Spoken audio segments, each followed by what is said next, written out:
Selamat siang teman-teman semuanya. Apa kabarnya hari ini?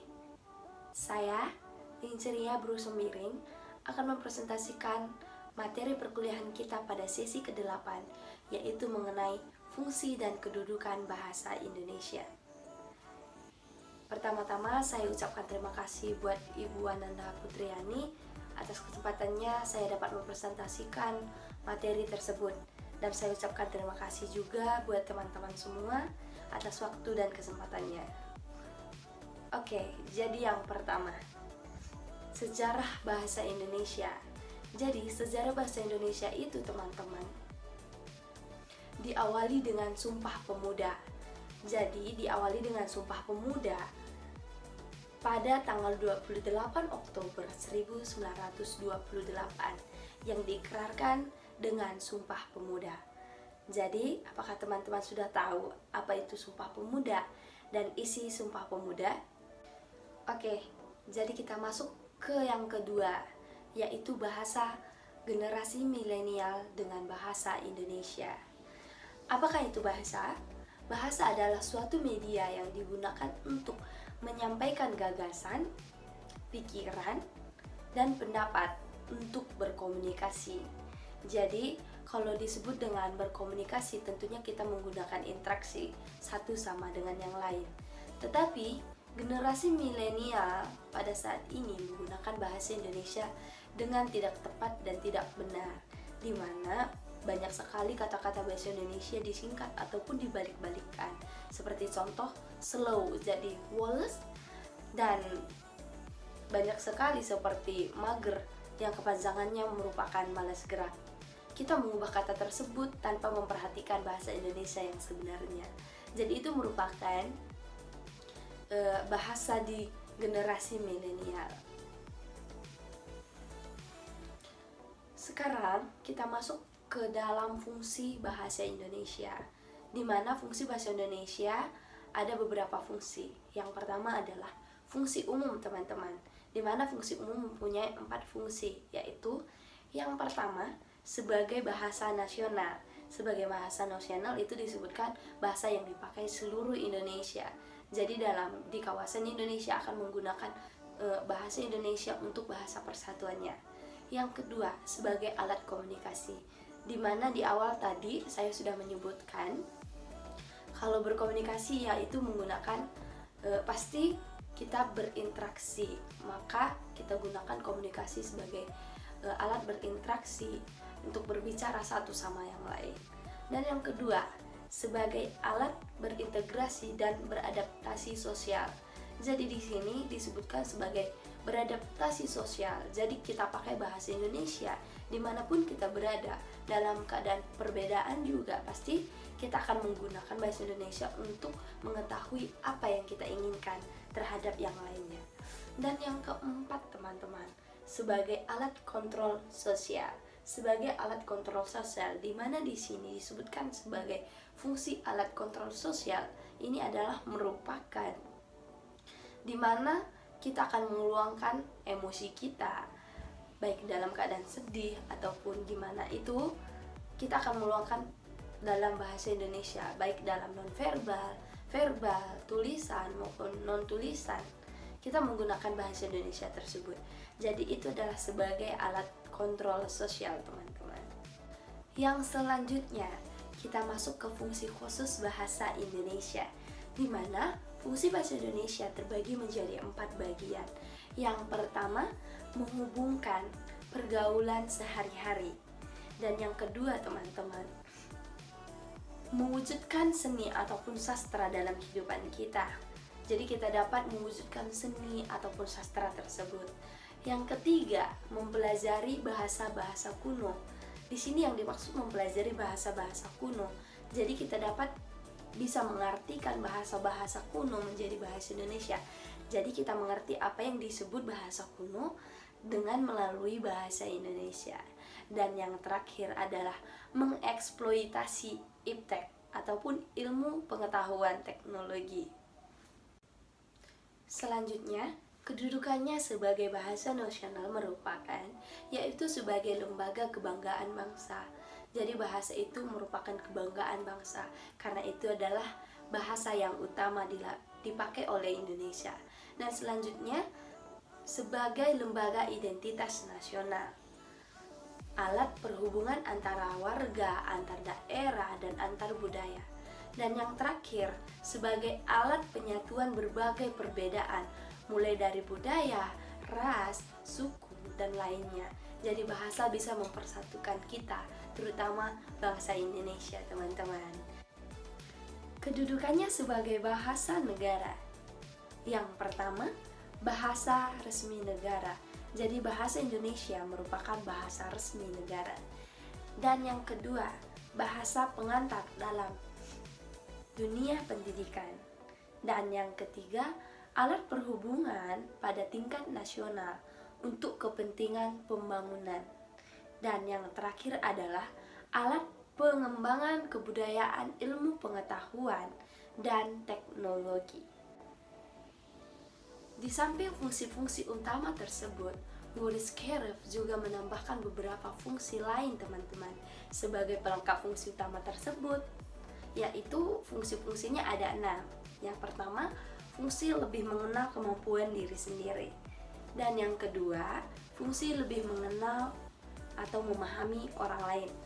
Yang ketiga, fungsi belajar mengamati dunia, bidang ilmu di sekitar dengan cermat.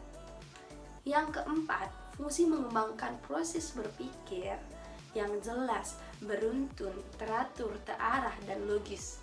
Dan yang kelima, teman-teman, fungsi mengembangkan atau mempengaruhi orang lain dengan baik dan menarik. Dan yang terakhir yaitu merupakan fungsi mengembangkan kemungkinan kecerdasan ganda. Oke, jadi fungsi yang pertama yaitu fungsi ekspresi, di mana fungsi ekspresi ini merupakan fungsi yang pertama. Di sini yang dimaksud dengan fungsi ekspresi yaitu pernyataan ekspresi diri, menyatakan sesuatu yang akan kita sampaikan, yang akan perlu disampaikan atau pembicara sampaikan sebagai ekstensi diri. Di sini yang dimaksud dengan ekstensi diri adalah untuk menarik perhatian orang lain. Jadi kita bisa menggunakan bahasa untuk menarik perhatian orang lain. Yang kedua, membebaskan diri dari semua tekanan dalam diri seperti emosi. Dan yang ketiga, melatih diri untuk menyampaikan suatu ide dengan baik. Dan yang terakhir nih, menunjukkan keberanian. Bahasa juga bisa menunjukkan keberanian karena ada fungsi ekspresi di dalamnya. Jadi kita bisa menunjukkan keberanian kita melalui ekspresi kita. Fungsi yang kedua merupakan fungsi komunikasi. Di sini merupakan fungsi komunikasi ini adalah fungsi yang kedua dari fungsi ekspresi diri. Jadi di sini maksudnya adalah komunikasi tidak akan terjadi ataupun tidak terwujud tanpa dimulainya dengan ekspresi diri. Dan yang ketiga, fungsi integrasi dan adaptasi sosial. Jadi fungsi ini merupakan fungsi peningkatan dan penyesuaian diri dalam satu lingkungan yang merupakan kekhususan dalam bersosialisasi baik dalam lingkungan sendiri maupun dalam lingkungan baru. Dan yang keempat, kontrol sosial, di mana fungsi kontrol sosial ini merupakan fungsi bahasa yang dimaksud mempengaruhi perilaku dan tindakan orang dalam masyarakat sehingga seseorang itu terlibat dalam komunikasi dan dapat saling memahami. Dan yang terakhir, teman-teman, fungsi membentuk karakter diri. Di sini yang dimaksud dengan fungsi membentuk karakter diri yaitu fungsi membangun dan mengembangkan profesi diri sendiri. Jadi kita masuk ke dalam kedudukan bahasa Indonesia. Jadi bahasa Indonesia ini, teman-teman, memiliki kedudukan yang sangat penting yang tercantum dalam yang pertama, Ikrar Ketiga Sumpah Pemuda tahun 1928, di mana sebelumnya saya sudah jelaskan bahasa Indonesia itu diikrarkan pada Sumpah Pemuda pada tahun 1928. Dan yang kedua, sudah diatur dalam Undang-Undang Nomor 24 Tahun 2009, yaitu tentang bendera, tentang bahasa, dan lambang negara seperti lagu kebangsaan. Jadi, kedudukan bahasa Indonesia diidentifikasikan menjadi bahasa persatuan, bahasa nasional, bahasa negara, dan bahasa standar. Keempat posisi bahasa Indonesia itu mempunyai fungsi masing-masing teman-teman, di mana fungsinya itu seperti yang pertama, bahasa persatuan. Jadi di sini merupakan bahasa persatuan. Bahasa persatuan adalah pemersatu suku bangsa, yaitu pemersatu suku, agama, ras, dan antar golongan, ataupun yang disebut dengan SARA, sebagai suku bangsa Indonesia dari Sabang sampai Merauke. Bahasa nasional. Jadi bahasa nasional ini dirincikan sebagai lambang kebanggaan kebangsaan Indonesia dan identitas nasional di mata internasional. Jadi bahasa nasional ini digunakan sebagai identitas kita di internasional. Dan yang ketiga, sarana hubungan antar warga, antar daerah, dan antar budaya. Dan yang terakhir nih teman-teman, bahasa nasional ini sebagai pemersatu lapisan masyarakat, baik secara sosial, budaya, suku, bangsa, dan bahasa. Dan seterusnya, bahasa negara.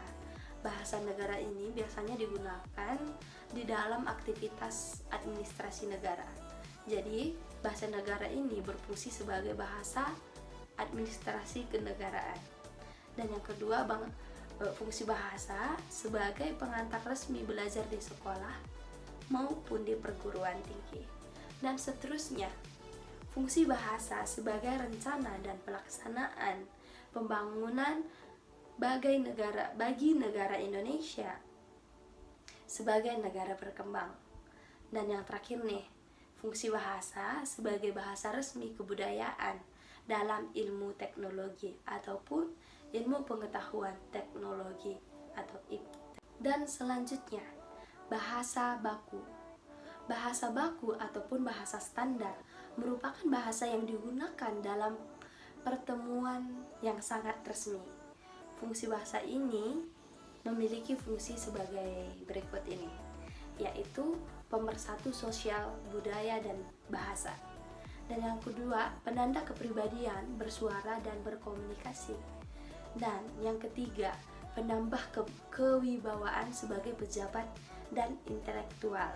Dan yang terakhir teman-teman, bahasa baku sebagai penanda acuan ilmiah dan tulisan ilmiah. Dan yang terakhir nih, bahasa Indonesia yang baik dan benar. Bahasa yang baik ialah bahasa yang sesuai dengan lingkungan bahasa yang kita gunakan. Jadi bahasa yang baik itu bahasa yang sesuai dengan lingkungan yang kita gunakan.